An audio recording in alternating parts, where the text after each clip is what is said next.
El presidente Daniel Noboa esta noche emitió un comunicado en el que, sin nombrar a la Corte Constitucional, la critica por negarle varias de las preguntas enviadas para consulta popular y anuncia una nueva pregunta para convocar a una asamblea constituyente. Confirmó así los comentarios emitidos en redes sociales a lo largo del día. El primer mandatario no especifica cuándo presentará la pregunta. Según Noboa, esto permitirá sacar al país de lo que llama un secuestro institucional. La propuesta del presidente debe cumplir requisitos rigurosos que revisará la propia Corte Constitucional. Si la aprueba con 2 dictámenes favorables, resta una serie de pasos por cumplir para que la pregunta se apruebe en las urnas. Se elija a los asambleístas constituyentes que redactarán una nueva constitución, texto que finalmente deberá aprobarse otra vez en las urnas. Al presidente ecuatoriano no le gustan los controles constitucionales, aunque en realidad lo que no le agrada es la Constitución con la que Daniel Noboa ha sido elegido en 2 ocasiones. Claro, no le gusta a conveniencia, pues cuando la Corte Constitucional dejó pasar su candidatura sin pedir licencia para hacer campaña electoral, o cuando se nombró una vicepresidenta a dedo, esa misma instancia era de su agrado. Desde que gobierna el país andino, lo ha hecho con base en estados de excepción, declarando un conflicto armado interno, otorgando garantías plenas e impunidad a militares y policías, pidiendo el establecimiento de bases militares extranjeras. Todo ello por encima de los límites constitucionales y en contra de los convenios internacionales, como cuando invadió la Embajada de México en abril de 2024, un hecho insólito, traspasando un límite legal que ni tan siquiera se atrevieron a traspasar dictaduras consolidadas en la región en otras épocas. Cuando se quiso reelegir este año, su promesa principal fue llamar a una asamblea constituyente para hacer otra Carta Magna. La actual rige desde 2008. Es considerada como una de las más avanzadas en el planeta, sobre todo por las garantías de derechos y por la institucionalidad creada para favorecer un Estado democrático. Pero no lo hizo porque para eso debe convocar a elecciones para escoger a los asambleístas constituyentes y porque una nueva constitución debe ponerla a consideración del pueblo en referéndum. Todo eso le habría llevado más de un año sin ninguna garantía de conseguir su objetivo. Por eso, ahora ha optado por reformas legales y consultas populares. Hace unas semanas propuso una consulta popular para diciembre. Ayer volvió a plantearlo para que el país no siga atrapado en el pasado. Pero no solo eso, lanzó una campaña mediática y publicitaria para señalar a la Corte como la responsable de la violencia criminal por el solo hecho de suspender provisionalmente varios artículos de 3 leyes aprobadas bajo la justificación de urgencia económica y seguridad nacional. Esos artículos incluían disposiciones que autorizaban la recopilación de inteligencia sin aprobación judicial previa, así como reformas dirigidas al financiamiento político ilícito y la justicia tributaria. Y por si fuera poco, se apoyó en esas leyes para despedir a más de 5.000 funcionarios públicos en una primera tanda. El objetivo, bajo la presión del Fondo Monetario Internacional, es llegar a despedir alrededor de 50.000 empleados del Estado. Esto decíamos hace unos días en un editorial del diario Red y está claro que el objetivo de Noboa es desmoronar la Constitución de 2008. Ahora las organizaciones sociales y políticas han salido a las calles. El país vuelve a ser escenario de protestas, en esta ocasión por la eliminación del subsidio al diésel. Ecuador se levanta de nuevo mientras el príncipe bananero acusado de vínculos con el narco aprieta las tuercas. ¿Qué pasa en el país andino? Hoy en La Base América Latina hablamos de Ecuador. Bienvenidos y bienvenidas. La Base América Latina. Bueno, parece que Ecuador se levanta otra vez. Hay protestas contra la eliminación del subsidio al diésel. Noboa quiere cambiar la constitución. Parece que es una semana bastante complicada esta, ¿no?, para su gobierno. Complicada. ¿Conocen la expresión "la tercera es la vencida"? Bueno, Noboa quiere ser el que logre finalmente quitar el subsidio al diésel. Ya lo había intentado Lenín Moreno, Guillermo Lasso, y ahora Noboa va por eso. Pero hay reacciones, como pasó anteriormente, y estamos viendo un presidente duro que ya está empezando a reprimir y que además plantea plantea cambiar la Constitución, así que se vienen cosas muy pesadas, uno presume, en el Ecuador. La vamos a explicar todas en esta sección.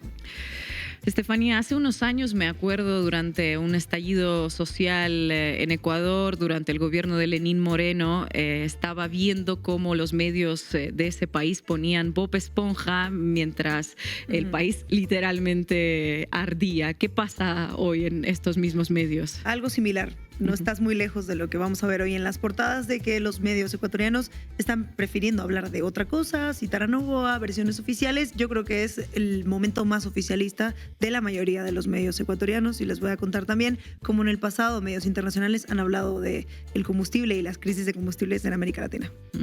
Y hoy también vamos a contar con Orlando Pérez, periodista ecuatoriano y corresponsal de Canal Red en Ecuador. Vamos a arrancar, Juanma. Debí tirar más datos. Con Marco Teruggi.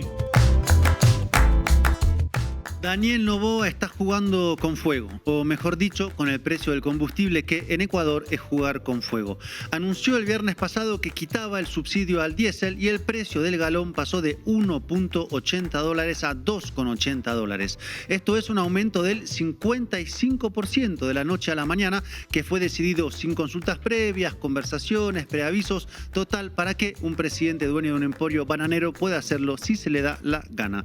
Noboa quitó así un subsidio que estaba desde el año, escuchen bien, 1974, cuando gobernaba el dictador Guillermo Rodríguez Lara, y Ecuador se había convertido en una economía petrolera solamente 2 años antes, y existía entonces una apuesta por cierto desarrollismo interno.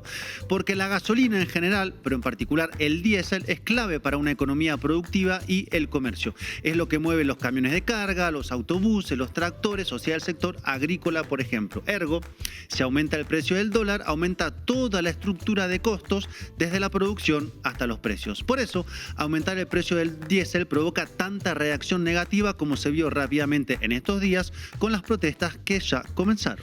Y Noboa sabía que aumentar el precio del diésel era jugar con fuego, porque nadie vaya a creer que el presidente de Ecuador es original. Eso mismo intentaron hacer el expresidente Lenín Moreno en 2019, Moreno, que de hecho ahora está acusado por corrupción, y Guillermo Lasso en 2022. En ambos casos fue por un pedido del Fondo Monetario Internacional, y en cada caso tuvieron lugar levantamientos sociales de transportistas, barrios populares y en particular del movimiento indígena. Y la respuesta fue de mucha represión y negociaciones con acuerdos que no fueron cumplidos luego por los gobiernos. De hecho, hubo al menos 5 muertos en el 2019, 6 en el 2022 y centenares de heridos por la represión en la cual fueron desplegados policías y militares. Ecuador va nuevamente a un escenario así, con este intento ahora nuevamente de Noboa de sacar el subsidio a la gasolina. Es una posibilidad, pero antes escuchemos a la gente hablar sobre el impacto que significa esta decisión tomada por el gobierno. Normalmente pongo $20 en unos 5 o 6 días, pues, ¿no? Estamos hablando que voy a tener que poner, no sé, algo de $10 más, $30 por decir, por cada 5 días. 5 o 4 días dependiendo del recorrido. Entonces, o sea, de ley va a afectar. Veo que va a los transportistas, pero nosotros no somos, yo soy un particular, ¿no? No nos va a perjudicar realmente. Para los dueños es bien fregado, para los dueños es bien difícil esta situación. Si así nomás no le alcanzaba. Ahora con $1 más por galón, imagínense. Si así no se pone 40, 50, se pone diario de combustible. Ya subiría ya a $70, $80 por él. Porque claro, todo aumenta, el precio del carro particular, el precio del autobús y en consecuencia de los pasajes, el precio del camión y por ende los costos de transporte, y al final del camino también las mercancías. Es como un efecto dominó que afecta negativamente a toda la economía y después a la inflación. Y seguro Marco Noboa no dio ningún preaviso de lo que iba a hacer, pero dio una buena explicación mínimo, ¿no?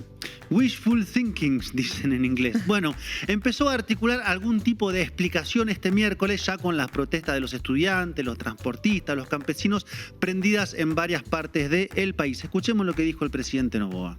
Lo que estamos nosotros es acabando con economías criminales. ¿Cómo se acaba con la economía criminal? O sea, eliminando cualquier posibilidad de contrabando. Si es que el galón de diésel en Perú está en 4.24 y aquí estaba pues en 1.85, todas esas gasolineras en las fronteras, ¿qué hacían? Tanqueaban, que daban miedo y se llevaban el diésel a Perú o a Colombia. Ese beneficio no le llegaba al agricultor ecuatoriano, no le llegaba a la persona pobre del país. Ese dinero se iba. Nosotros hemos parado eso. Ahora también, como digo, en este país sobran conchudos. Esos traficantes de combustibles y mineros ilegales están queriendo agitar y usan actores políticos para que hagan relajo, porque esos son los que financian al final del día las campañas de ellos. Bien, entonces, según Noboa, se quitó el subsidio al diésel porque el diferencial de precios servía al contrabando de combustible en la frontera. O sea, puso fin a un subsidio nacional que impacta sobre toda la economía del país por un tema regional. ¿Y por qué no controla las fronteras mejor? Sí, o por qué no elimina el subsidio solamente en las gasolineras fronterizas para quitar el negocio de contrabandear de un país a otro. O por qué no pone un tope de cantidad de diésel que pueda cargarse en las gasolineras de la frontera según el tipo de vehículo, y además realizar un registro de vehículos fronterizos no sería difícil para limitar quiénes pueden cargar. Todas esas preguntas. Bueno, ya ven que el argumento usado por Noboa para justificar la quita del subsidio a la gasolina es por lo menos, pero por lo menos insuficiente. Y esa explicación fue acompañada de otra, que el Estado se ahorrará 1.100 millones de dólares y que irán a las personas más necesitadas. Escuchemos al presidente. Y esos centenares de millones que se nos robaban, ahora van a salud, ahora irán a seguridad, irán a educación, irán a lo que la gente necesita, especialmente la gente que más necesita. Esta medida que se ha tomado, es una medida dura, pero es una medida también para que el ahorro que tuviese el Estado o la reducción de déficit que tuviese el Estado se lo inyecta a la economía, se lo da a la gente, para que de esa manera el shock no sea tan terrible. O sea, es una medida dura, con un shock terrible que perjudica a la gente, pero que en realidad es en beneficio de la gente. Tan argumento neoliberal que duele. Y claro, como acá nos gusta sospechar algo que evidentemente acá no cuadra. A ver, analicemos. ¿Con quién está en negociaciones el gobierno de Noboa para obtener un nuevo préstamo? Para empezar a armar el rompecabezas. Déjame adivinar, Marco Terussi, con el Fondo Monetario Internacional, igualito que en 2019, igualito que en 2022, cuando también quisieron aumentar los combustibles. Ni siquiera hace falta que me lo confirmes porque es todo tan predecible y repetido que ya cansa un poquito. El loop ecuatoriano. Y adivinen qué es lo que pide el Fondo Monetario Internacional para realizar el desembolso de 1.200 millones de dólares que espera tener el gobierno de Noboa este año. Que baje el gasto público para reducir el déficit fiscal, y ya es como un disco rayado. Pase lo que pase, sea donde sea, el FMI siempre exige lo mismo: menos gasto, menos jubilaciones, menos salarios públicos, reducción del Estado, nunca cobrar más a los que más tienen, ¿no? Eso yo creo que no. Y claro, los que más tienen en Ecuador son justamente la familia Noboa. Lógico que no se vaya a cobrar a sí mismo. El problemita de tener a un millonario al frente del país, si algo tiene, es pues conciencia de clase, ¿no? Y ya de hecho en algunos medios se anunciaba a inicio de este mes que una opción para cumplir con la demanda del FMI era justamente quitar el subsidio al diésel. Dicho y hecho. Y Noboa, desde que presidente en 2023, ya recibió 2.100 millones de dólares del Fondo Monetario de un total de 5.000 millones que acordaron. O sea, quedan en total 2.800 millones de dólares que el FMI desembolsará por parte según el cumplimiento de las metas. Y parte de cumplir con las metas es justamente quitar el subsidio de diésel, o sea que más FMI y menos argumento o excusa del contrabando de gasolina. Pero claro, no puede decir que lo hace por demanda del FMI, ya que eso aumentaría el enojo social, obviamente. Entonces el argumentario es el de los contrabandistas a Perú y Colombia, y que a la postre será un dolor compensado. Te duele, pero es por tu bien. Estás peor, pero al final estarás mejor. Hay luz al final del túnel. Sí, y esa luz al final del túnel es un camión que viene de frente. Y antes de ir a las protestas, recapitulemos lo que sabemos hasta ahora. Primero, Noboa quitó el subsidio al diésel importado, pero también aumentó el precio del diésel producido en Ecuador. ¿Por qué? Si el costo de producción dentro del país es menor al de venta. No hay explicación. Segundo, las compensaciones que anunció son aún más imprecisas en montos y también en tiempo. ¿Serán compensaciones de algún mes solamente? Se presume que sí, lo cual es evidentemente un problema y tampoco hay una explicación clara de esto. Tercero, las compensaciones serán sobre algunos pocos sectores como transporte, y el 25% de ecuatorianos que oficialmente viven en la pobreza, pues ¿cómo los compensará? ¿Los piensa compensar? Bueno, esto ya les contaré en mi columna. Y ahora sí, vayamos a las protestas y escuchemos a la gente que está en la calle de Ecuador. El alza de los combustibles, en este caso la eliminación del subsidio al diésel, contrae lógicamente una serie de incrementos en todos los comestibles que tienen la necesidad de transportarse pues, por los vehículos y las carreteras del país. En ese sentido, no hay anualmente no hay sueldos que se incrementen en la misma proporción. El alza del combustible no es que no le afecta al pobre, contra le afecta. No estoy de acuerdo con la palabra del señor ministro de Transporte, el señor Luque, que dice que no le va a afectar al pobre. Está loco ese señor que no sabe. Requete contra afecta al pobre, dicen quienes protestan en las calles, en este caso de Guayaquil. Quienes no tienen la capacidad de ahorro, los pobres, los que están en la pobreza, viven del día a día, esos van a ser los más golpeados por el alza de alimentos, por ejemplo, o del transporte público. Y la respuesta del gobierno, policías, represión, estado de excepción, ya declarado en 7 de las 24 provincias del país. Y quien anunció también el rechazo a las medidas de Noboa fue la Confederación de Nacionalidades Indígenas del Ecuador, la CONAIE, la organización más grande del movimiento indígena. Cuando los pueblos y nacionalidades nos levantamos, la historia cambia de rumbo. En 2019 derrotamos el paquetazo de Moreno. En 2022 frenamos las políticas neoliberales de Lasso. Hoy, Noboa y su gobierno imponen un nuevo golpe neoliberal, con la eliminación del subsidio al diésel y el decreto 126, que golpean al transporte, al campo y a las familias trabajadoras. Todo esto en medio de la falta de medicinas, la inseguridad, la violencia y el autoritarismo.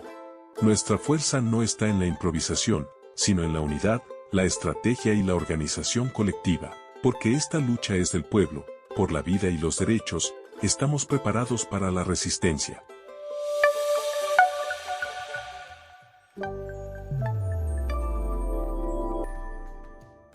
Y noticia de última hora, la CONAIE convocó finalmente a un paro nacional y esto es muy importante porque la CONAIE es la organización con mayor capacidad de movilización, como ya se vio en 2019 y 2022, y su decisión ante la crisis es determinante. Y algunos sectores del movimiento indígena ya convocaron también, hicieron medidas concretas, convocando una movilización permanente, como pues la Confederación de Nacionalidades Indígenas de la Amazonía Ecuatoriana. Todo está en proceso y el gobierno, como decíamos, está jugando con fuego o con la prepotencia de pensar que puede ponerse al país de sombrero y resolver el descontento y las protestas con represión y causas judiciales. Y escuchemos más testimonios de la gente en la calle porque algunos presentaron la razón del alza como debido sencillamente a la misma naturaleza de Daniel Noboa. Eso lo demuestra no su interés de gobernar, sino el interés de apoderarse de todo lo que pueda y llevarse de aquí, porque él no tiene su fortuna aquí en el país. Él tiene los paraísos fiscales y aparte de eso es norteamericano. Entonces él tiene asegurada toda su vida. Noboa no solo es millonario del sector banano, sino que es nacido en Miami, bastión de la derecha latinoamericana. Y más allá de eso se sabe, porque lo hemos hecho en programas aquí, hemos hablado de eso, que está ligado a Estados Unidos y que su agenda de política exterior parece por momentos exactamente la del Departamento de Estado. Sí, como se volvió a ver de hecho en este tan importante mes de septiembre en Ecuador. Primero recibió al secretario de Estado Marco Rubio en Quito. Luego de eso declaró a las organizaciones Hezbollah, Hamas y la Guardia Revolucionaria de Irán como terroristas. Y recordemos que ya lo había hecho poco antes con el Tren de Aragua de Venezuela y el llamado por Estados Unidos Cártel de los Soles. La agenda pedida por Estados Unidos, en resumidas cuentas, que tiene en Ecuador un nuevo protectorado, un protectorado con una particularidad, como es haberse convertido en uno de los principales puertos de exportación de cocaína de Sudamérica. Según un informe de la Organización Mundial de Aduanas, un 30% de la cocaína detectada en contenedores marítimos tiene un puerto de carga declarado en Ecuador. ¿Por qué será que eso no le preocupa a Marco Rubio? ¿Por qué no le importa a Washington las lanchas que salen de Ecuador? Rubio, Marco Rubio. Ya pronto les vamos a dedicar un programa completo para tener claro quién es este político determinante en esta etapa para América Latina. Para ahora, siguiendo con Ecuador y ya para ir cerrando esta sección, señalar un tema más que apareció este miércoles, que vimos en la editorial, o mejor dicho, en realidad reapareció. Daniel Noboa anunció la convocatoria a una asamblea constituyente para escribir una nueva constitución del Ecuador. No es algo nuevo, porque ya lo había planteado en campaña y coqueteado con la idea de hacer una suerte de constituyente express, sin mucha participación ciudadana, no vaya a ser que la gente empiece a opinar demasiado. Uno de los objetivos sería terminar de desterrar los cimientos del proyecto progresista que gobernó Ecuador entre 2007 y 2017 y constitucionalizar el Ecuador neoliberal que tanto Moreno como Lasso y ahora Noboa se han empecinado en reinstalar con los resultados que estamos viendo. Gracias, compañero. Noboa es un aprendiz de dictador, es un dictadorzuelo que no responde a las políticas públicas, un dictadorzuelo que sigue gobernando para el imperialismo yanqui. Es evidente que ha traicionado al pueblo ecuatoriano. En la movilización de hoy estuvieron flameando las banderas de Estados Unidos y no las banderas de Ecuador. Ese fue el mensaje, decirnos que gobierna para los yanquis mientras castiga a los trabajadores y los pueblos del Ecuador. Compañera. Vamos arriba. Cuéntamelo todo y exagera, con Estefanía Veloz.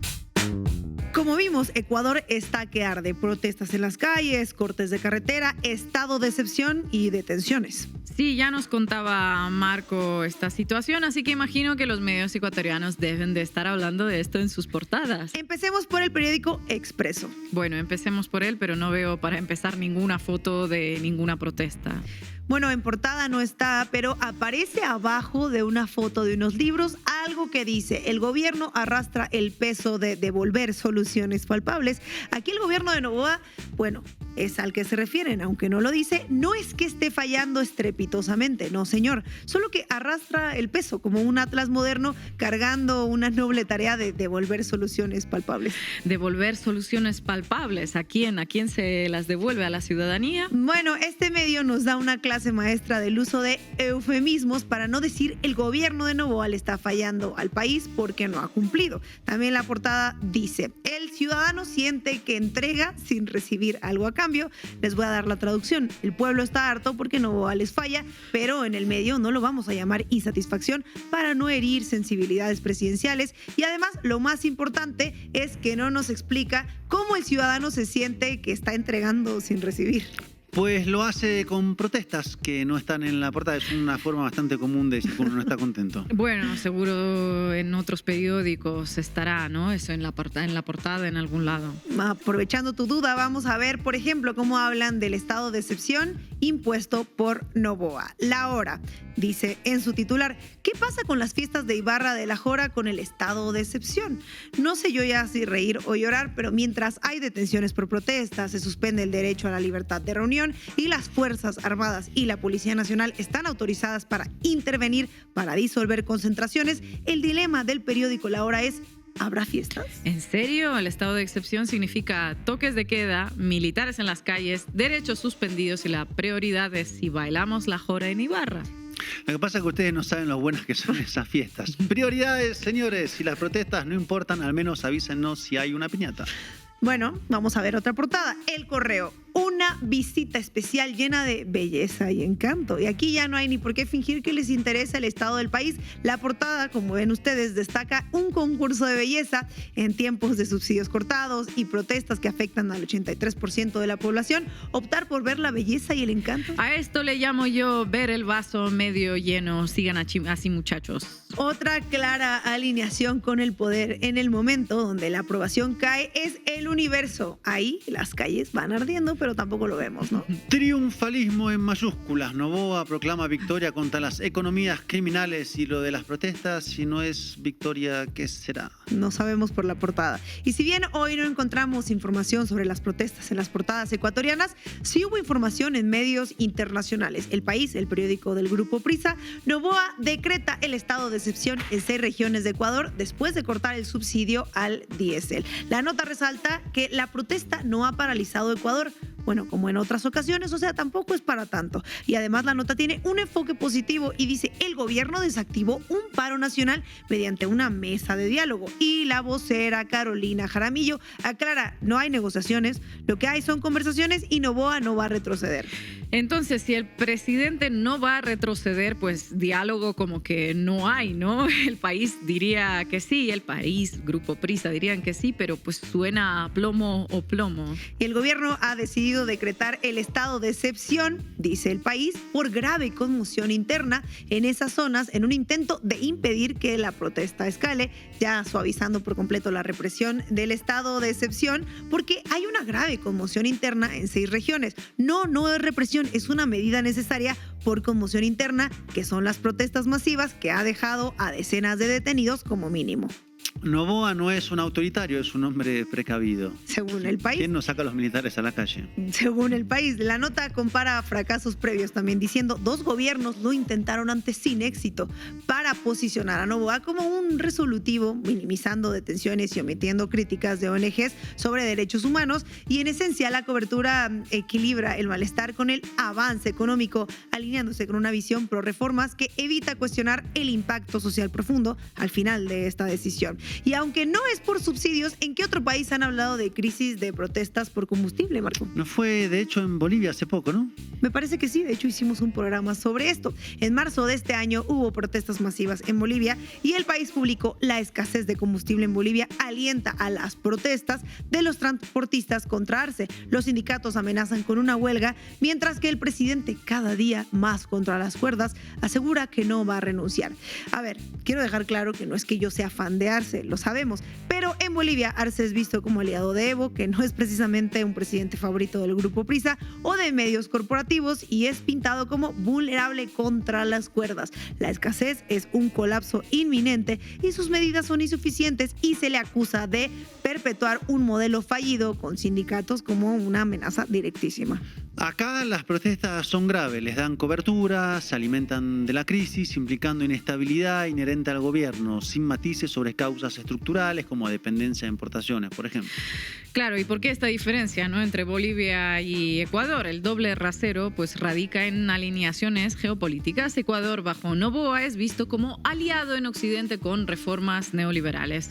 Como esta medida que se propuso, ya nos explicaba Marco, para reducir el déficit estatal y debe sí o sí cumplir con las metas del programa de crediticio del Fondo Monetario Internacional, lo que invita a una cobertura de estos medios pues bastante neutral y positiva, que ya nos minimiza por completo las tensiones ecuatorianas. Bolivia, con Arce manteniendo subsidios y resistiendo devaluaciones hasta donde pudo, representa un modelo populista criticado en medios europeos, amplificando fallos para deslegitimarlo y pegarle. Aquí en el país lo pinta en crisis perpetua, ¿no? A Arce, mientras Noboa pues recibe un trato que valida su firmeza. No va a retroceder, el presidente está en conversaciones. Exactamente, y esta simetría prioriza narrativas que favorecen ajustes estructurales en unos y condenan resistencias en otros, ignorando similitudes como el costo social en ambos, como la toma de las calles, que es de lo que estamos hablando ahora. Pero la verdad es que así como afuera y adentro en Ecuador son amables con Noboa, ni él mismo se hace responsable de sus propias acciones, porque sigue señalando a un responsable, al que para él tiene la culpa todo el tiempo: Rafael Correa. Y hace una constante: si no hay luz, fue Correa; que si no hay agua, pues fue Correa. De hecho, vamos a escuchar hablar a Noboa sobre los subsidios. Y ahora puede ver opositores políticos, la bancada de la Revolución Ciudadana, rasgándose las vestiduras, haciendo relajo de que quieren rechazar la medida de eliminación del subsidio del diésel. Si Correa se pasó hablando de que era una medida perversa. Correa todo el tiempo dijo que había que eliminar el subsidio al diésel. Todo el tiempo. Entonces ahora, ¿qué pasa? Su propia gente está yéndose contra lo que dice su líder economista. Bueno, acaban de escuchar lo que dice Noboa, y esa versión fue replicada por varios medios, desde Teleamazonas hasta el medio Primicias. Pero, ¿qué dijo realmente Correa? Vamos a escuchar al líder economista. Sigamos. O sea, subsidiamos por cada dólar que ustedes compran de gasolina, nosotros estamos pagando, el Estado paga 53 centavos. Y no siempre esto es lo más eficiente. Cuidado, que tampoco es cierto que todo subsidio es malo. Mentira. Los subsidios son un instrumento. Pueden utilizarse bien o utilizarse mal. De hecho, los subsidios con los que tenemos problemas son subsidios que no los creó el gobierno nacional, los recibimos. En economía es muy fácil hacer las cosas y muy difícil deshacer las cosas. Miren que tenemos un bombardeo todos los días de la prensa mercantilista con sus pseudos analistas, que los subsidios y los subsidios y los subsidios, y que hay que sacar los subsidios, que Correa, que los subsidios. Verán que nos atrevemos a sacar un subsidio y nos repletan esa misma prensa de analistas, y este explotador del pueblo sacó los subsidios, pobrecitos los pobres, van a decir exactamente lo contrario. Así son, ajustan el discurso a la coyuntura. Así que no vamos a caer en esas trampas, y además que este es nuestro campo de experiencia, pues no conocemos. Entonces, no dijo nunca que quería eliminar subsidios, como que van ajustando lo que dijo Correa según la necesidad política del momento. Totalmente, como decía Correa, ajustan el discurso pues a las coyunturas, pero los medios lo publicaron sin dudar de la versión del presidente. Y hablando de versiones oficiales, oficialistas, esto es lo que dice TC Televisión, bastante visto, que es un canal de televisión abierta en Ecuador, que es más novoísta que Novoa. Vamos a escuchar. Estudio académico reveló que los productos de la canasta básica con la eliminación del subsidio al diésel tendrían un impacto mínimo. Es el caso del litro de leche y el kilo de papas, que el incremento sería de 1 centavo. Esto ante las especulaciones que se están generando. La información más ampliada no se lo pierda en nuestra emisión estelar del noticiero. Se le olvidó encender el micrófono mientras citaba el estudio académico. Por cierto, el estudio académico, ¿de dónde? Pero eso no importa, ¿no? No importa porque no lo dijo. Académicos 1, Ecuador 0. Ciudadanos, es que ustedes son tontos. Esto no les afecta nada. Ustedes creen que sí, pero los académicos revelan pues otra cosa según este medio. Miren, les vamos a explicar las virtudes de esto por lo que están protestando, porque no están entendiendo que es por su bien. En fin, es evidente que hay una prensa ecuatoriana cada vez más oficialista que en medio de tensiones y protestas opta por narrativas benevolentes del presidente, culpando siempre a Correa para desviar responsabilidades, minimizando la criminalización bajo el estado de excepción hoy prolongado. Al final, todos esos titulares no informan como siempre, como hace tantos años, sino que configuran una realidad fragmentada en un Ecuador donde el presidente Noboa ha tenido la peor semana de su gobierno, pero bueno, de eso, audiencia querida, en medios ecuatorianos no te vas a enterar. Gracias, Estefanía. Y que viva Guayaquil. Guayaquil siempre ha luchado, siempre ha sido rebelde y siempre ha sido victorioso ante las mafias y ante la opresión. Nosotros seguiremos luchando y seguiremos cambiando este país. Sin posturas, sin extremismos, sino pura democracia. A buena entendedora, con Ina Afinogénova. Bueno, recapitulemos. El presidente de Ecuador, ese que decía que iba a seguir luchando, no se sabe muy bien contra qué, pues nada, dispuso un aumento salvaje en el precio del diésel que pasó de $1,80 por galón a $2,80. Ese aumento salvaje no aparece nombrado como tal en los principales medios de comunicación de Ecuador, como nos acaba de contar Estefanía. Todos esos medios cuentan que se trata de una quita de subsidios. Pues bien, veamos entonces en qué consiste la medida. ¿Los subsidios se eliminan o en realidad se trata de una reasignación de recursos? Para poder responder a estas preguntas vamos a observar la producción de hidrocarburos en el país. Actualmente Ecuador produce alrededor de 475.000 barriles diarios de petróleo. El 80% corresponde a la empresa estatal Petroecuador y el 20% restante a empresas privadas. De ese total, solo 100.000 se consumieron en Ecuador y el resto, 375.000 barriles, se destinaron a la exportación. Aquí tenemos la primera pieza importante. Ecuador produce mucho más petróleo del que consume. Entonces, ¿por qué los ecuatorianos deberían pagar el precio del petróleo al mismo valor que en el mercado internacional como si fueran un país importador? Bueno, veamos un ejemplo más claro para ver el absurdo que nos quieren vender como una racionalidad y eliminación de subsidios. Como todos ustedes saben, en mi país, Rusia, hace mucho frío, ergo no podemos producir bananas, no crecen ahí. ¿Qué lógica tendría que los rusos pretendamos pues imponerles a los ecuatorianos que paguen las bananas al mismo precio de lo que cuestan en Moscú? Bueno, ninguna lógica, por supuesto. Pero de eso estamos hablando. alguien, vamos a decirlo así por ahora, alguien quiere imponerle a los ecuatorianos que paguen las bananas al precio de Moscú, que tiene que importarlas. Volvamos al hilo. ¿Qué ocurre con el diésel? Pues el país cuenta con 3 refinerías que son operadas por Petroecuador, Esmeraldas, la más grande de todas, La Libertad y Shushufindi. El problema es que las refinerías existentes no dan abasto para producir la cantidad de diésel que necesita el país. Por eso, alrededor de la mitad de este combustible pues es importado. Ese combustible que llega ya procesado se compra al precio que cotiza en el mercado internacional y se vende más barato en Ecuador. ¿Qué ocurre con la balanza comercial hidrocarburífera? ¿Es superavitaria o deficitaria? Es ampliamente positiva en números redondos, ya que las cifras cambian según el año y la volátil cotización del barril. Ecuador exporta más de 8.000 millones de dólares de petróleo e importa menos de 2.000 millones en combustibles ya refinados. O sea, segunda pieza de nuestro puzzle. Ecuador exporta petróleo crudo, pero importa diésel refinado. Aún así, la balanza comercial hidrocarburífera es positiva. ¿Cómo se podría encontrar una salida virtuosa a esta situación? Bueno, construyendo una nueva refinería que incremente la capacidad de procesamiento de forma que ya no fuese necesario importar el diésel. Esta solución, que parece tan lógica, no aparece en el menú de opciones de Noboa.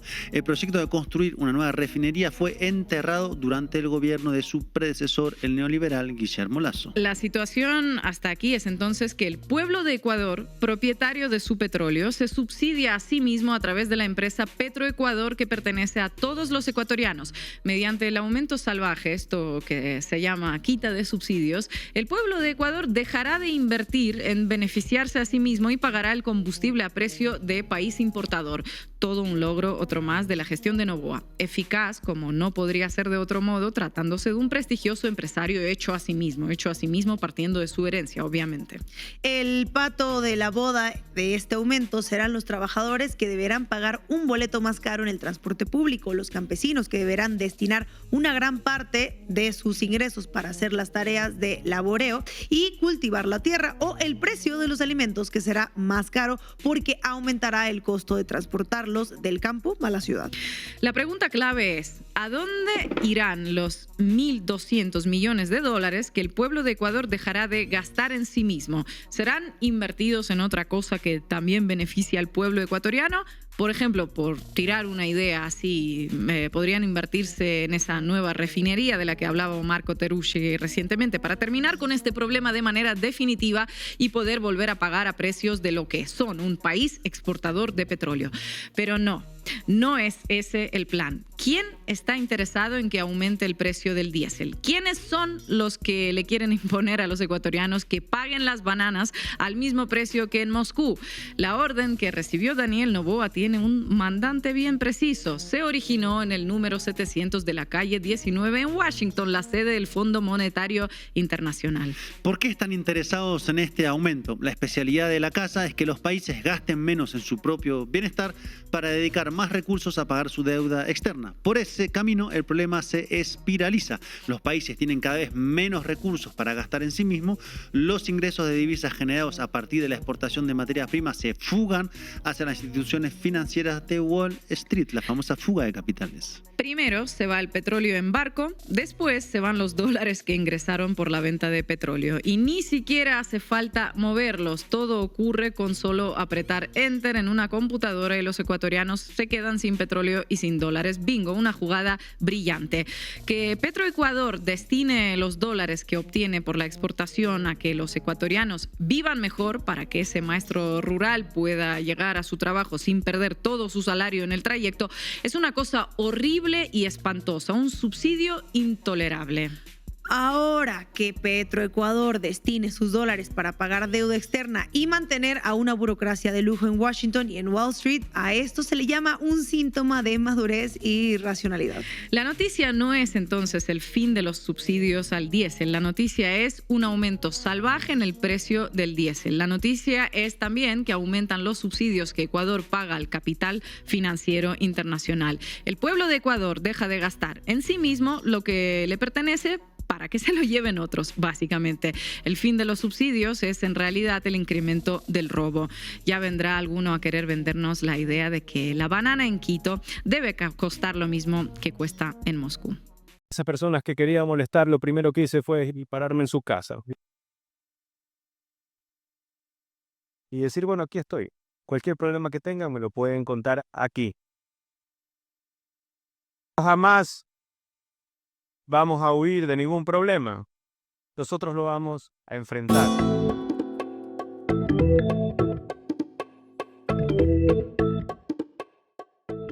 Y hoy contamos con Orlando Pérez, periodista ecuatoriano y corresponsal de Canal Red desde Ecuador. Orlando, muchísimas gracias por estar en la base. Un gusto saludarte.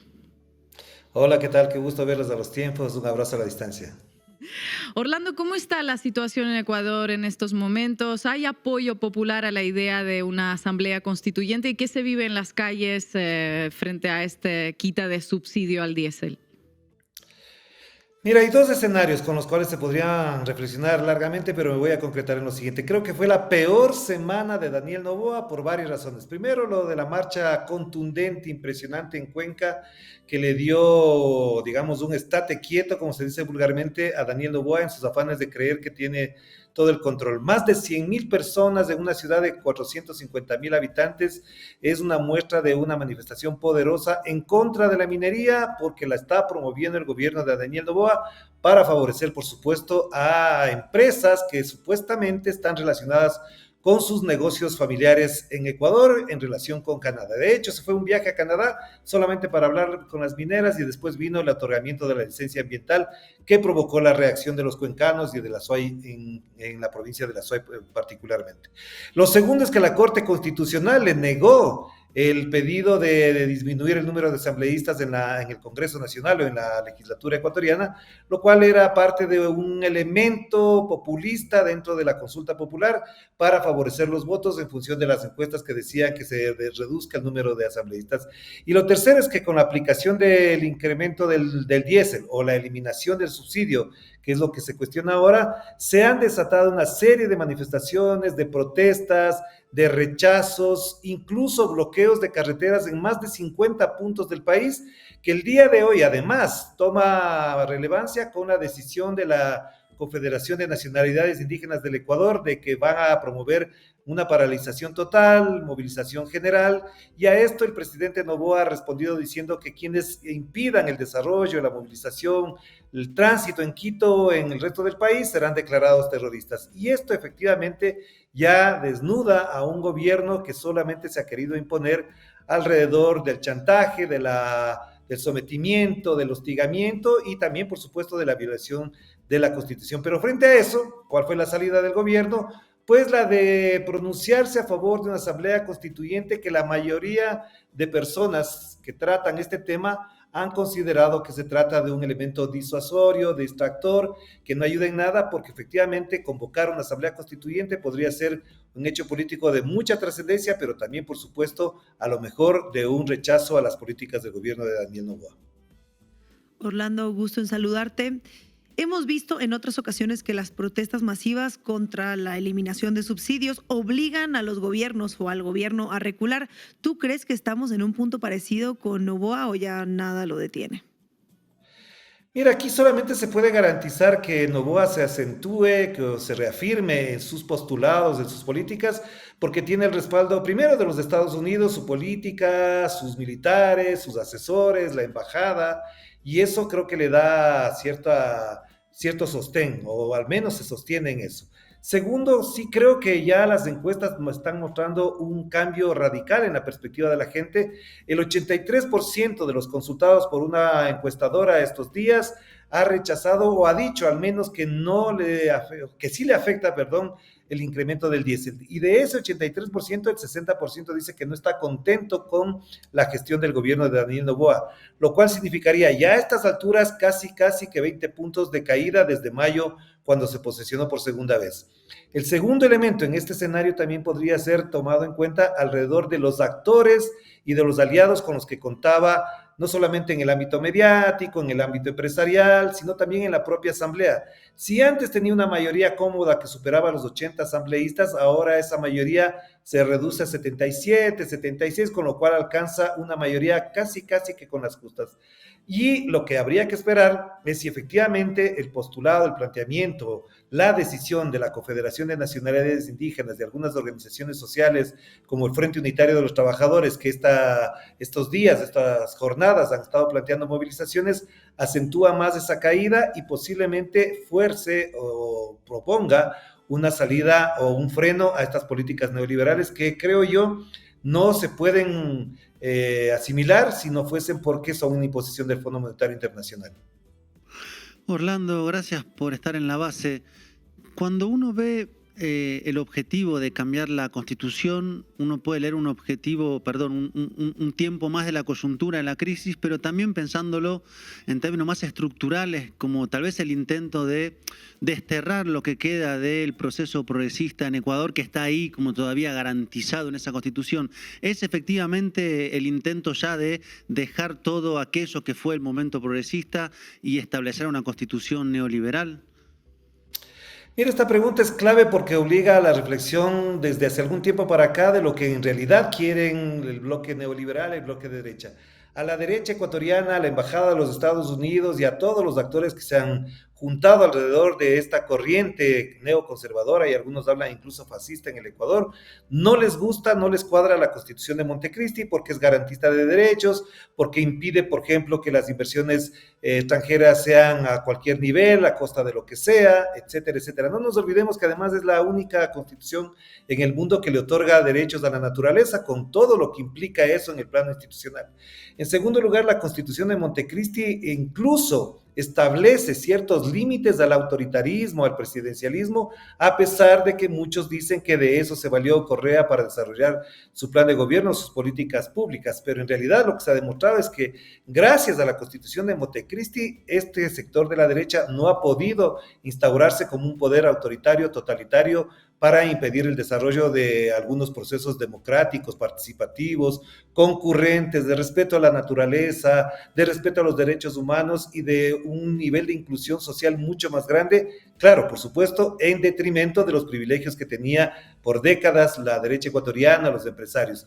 Y un elemento que no puedo dejar de lado también y que es clave para entender lo que está pasando en el Ecuador es que gracias a esa Constitución, además, se podía impedir que muchos sectores económicos sean influenciados, cooptados por las mafias, porque había herramientas democráticas, institucionales y legales para poder controlar eso. Por ejemplo, una de las cosas que se han ido desmontando es que los políticos, los empresarios o los propios, incluso actores económicos en general, puedan tener plata en paraísos fiscales y lavar el dinero. Ahora lo que quieren es desmontar todo eso para tener vía libre a una serie de prebendas que los sectores económicos las tenían antes del 2008 cuando llegó Rafael Correa.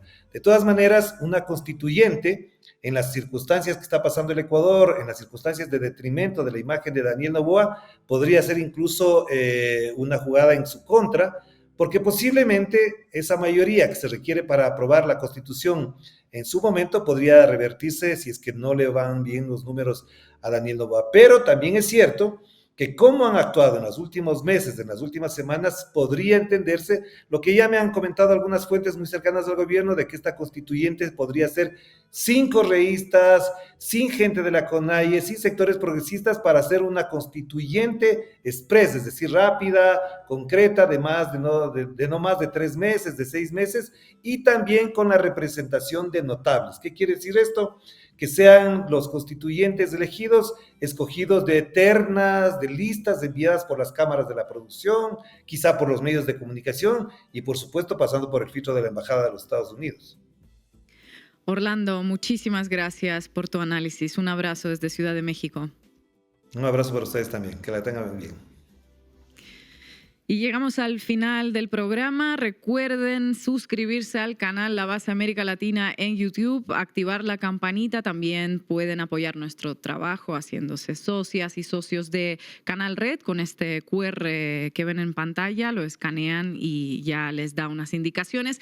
Para los que se perdieron nuestra lista de reproducción en Spotify, aquí viene otro código QR que les lleva directamente a ella. Nos vemos el lunes. No se olviden de repasar los programas que hicimos esta semana. El lunes hablamos de la condena histórica contra a Jair Bolsonaro y ayer hablamos de Ricardo Salinas Pliego, el deudor fiscal que, bueno, parece que se plantea presentarse a las presidenciales en 2030. ¿Qué no hará uno para no pagar impuestos? Aquí nos veremos el lunes.